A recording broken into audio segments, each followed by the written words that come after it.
Pharmacy इन मोनेस्टेरीज।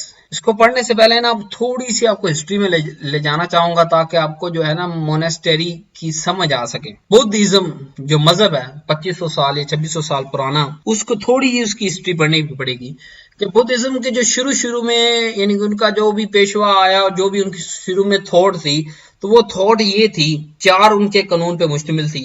सबसे पहले ये थी कि जी ये जो जिंदगी है ये रीबर्थ की वजह से है, यानी जो आज की जिंदगी है ये रीबर्थ की वजह से है। रीबर्थ किस वजह से है? डिजायर की वजह से है कि उस बंदे ने सोचा कि उसकी रीबर्थ हो। उस डिजायर को अगर बुद्धिज्म कहता है कि खत्म कर दिया जाए ना, तो आपकी ये लाइफ जो है ये इसकी रीबर्थ नहीं होगी, क्योंकि बुद्धिज्म में लाइफ को सफरिंग से कहा गया है कि ये लाइफ में आ जाना ये एक सफरिंग है, मुसीबत है, तकलीफ दे अमल है। तो उन्होंने आइडियोलॉजी क्या दी, तो वो क्या करते हैं, इस 4 असूलों को प्रमोट करने के लिए उन्होंने एक कामनेस और लोनलीनेस, अलोन रहने का एक मेथड डेवलप किया कि अगर आप यानी कि जो भी उनके खुदा हैं उनकी इबादत की जाए 24 घंटे के लिए दुनिया से कट के, तो वो फिर उसकी यानी कि क्या कह सकते हैं कि आप उसको वो उस जिंदगी से बच सकता है, वो दोबारा की जिंदगी में नहीं आएगी उसकी। तो ये बुद्धिज्म का आपको मुख्तसर सा तारुफ दे रहा हूँ। तो हुआ क्या, वो जो पर्सन थे जिन्होंने कहा जी कि हम सोसाइटी से अलग होकर रहेंगे, हम बुद्धिज्म को अपनाएंगे, हम जो है वो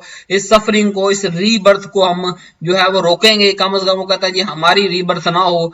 तो उसको रोकने के लिए वो क्या हो गए, शहरों से कट गए, गांव से जो अलग होकर रहना शुरू कर दिया।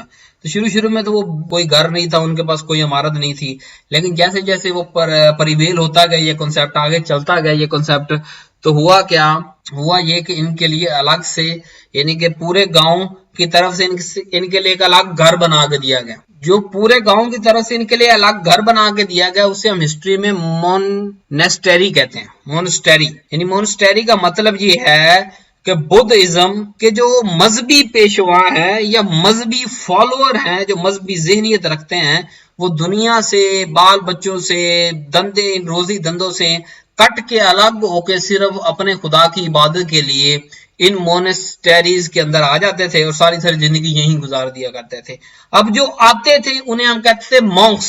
तो आए पढ़ते हैं कि इन मोनेस्टेरीज के अंदर फार्मेसी की कोई हिस्ट्री मिलती है। जी हाँ, मिलती है। अगर वहां लोग रह रहे हैं तो हमें फिजिशियन और फार्मासिस्ट भी वहीं चाहिए। अब जब वहां फिजिशियन और फार्मासिस्ट होंगे तो क्या वहां तो कोई इतना यानी कि दौड़ भाग नहीं लगी हुई, वहां एक पीस का मोल था। तो क्या हुआ, वहां जो फिजिशियन और फार्मासिस्ट गए उन्होंने ज्यादा रिसर्च स्टार्ट करना शुरू कर दी और वे एक वक्त आया कि वो बहुत सारे मॉन्क्स जो हैं वो भी एज ए फिजिशियन और फार्मासिस्ट के तौर पे सामने आना शुरू हो गए।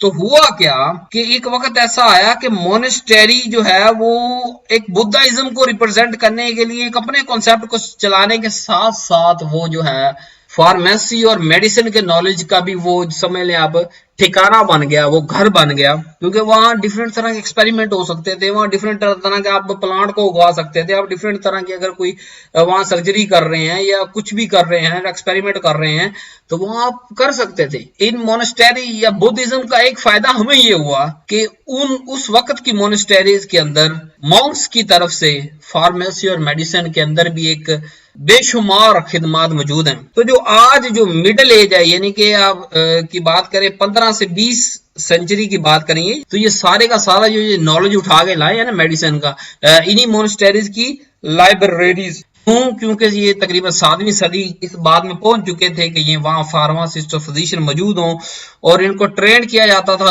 यानी कि इस बात के लिए कि आप एक as a health care worker के तौर पे इस्तेमाल हो सकें। इन्होंने फिर क्या किया, ये पूरी कंट्रीज जो पूरे मुल्कों में फैल गए, मुख्तलिफ जबानों में जो उस वक्त 7वीं सदी के अंदर मौजूद नॉलेज था, उस सबको इन्होंने इकट्ठा किया और उसको ट्रांसलेट करके अपनी वहां की जो नेटिव लैंग्वेज है उसमें ट्रांसफर कर दिया और एक बड़ी बड़ी लाइब्रेरीज खड़ी कर दी। और इसके बाद क्या किया करते थे कि ये पूरी दुनिया में से हर्ब्स को इकट्ठा करके लाया करते थे, उन्हीं मोनेस्टेरीज के बाग के अंदर उगाया करते थे, उन पे एक्सपेरिमेंट किया करते थे और ये मोनेस्टेरीज आज भी मौजूद हैं, यानी कि जो बाग हैं वो आज भी मौजूद हैं। तो वो जो प्रिपरेशन किया करते थे वो उन्हीं जो गांव वाले हैं या देहाती हैं या शहर वाले हैं जिन्होंने वो मोनेस्टेरीज बना के दी हैं, बुद्धाइज्म को प्रैक्टिस करने के लिए बना के दी थी। लेकिन वो उनके लिए एज ए मसीहा के तौर पे, यानी दोनों तरह से मसीहा हैं वो उनके लिए। एक तो वो उनके लिए वहां बैठ के दुआएं मांगते हैं, उनकी तरफ से इबादत करते हैं, उनका खाना खा के उनको जो है वो सवाब का मौका देते हैं। और दूसरा ये है कि अगर वो बीमार हो जाए, गांव वाले शहर वाले, तो वो उन मोनेस्टेरीज में मौजूद जो लॉ मॉन्क्स होते थे उनसे दुआएं करवाने आते थे। उस वक्त उनके लिए वो मजहबी गाइड भी थे और साथ में फिजिशियन और फार्मासिस्ट भी वक्त के साथ साथ वो बन गए। तो अपने गार्डन के बाग के अंदर जो हर्ब्स वो उगाया करते थे वो उन्हीं जो हथियातियों को, उन्हीं जो करीब वाले शहरी थे उनको दिया करते थे। तो यहाँ तक हिस्ट्री ऑफ फार्मेसी के अंदर पहला जो इरा था एंशियंट इरा, उसका नॉन मुस्लिम सारा पार्ट हमने पढ़ लिया है।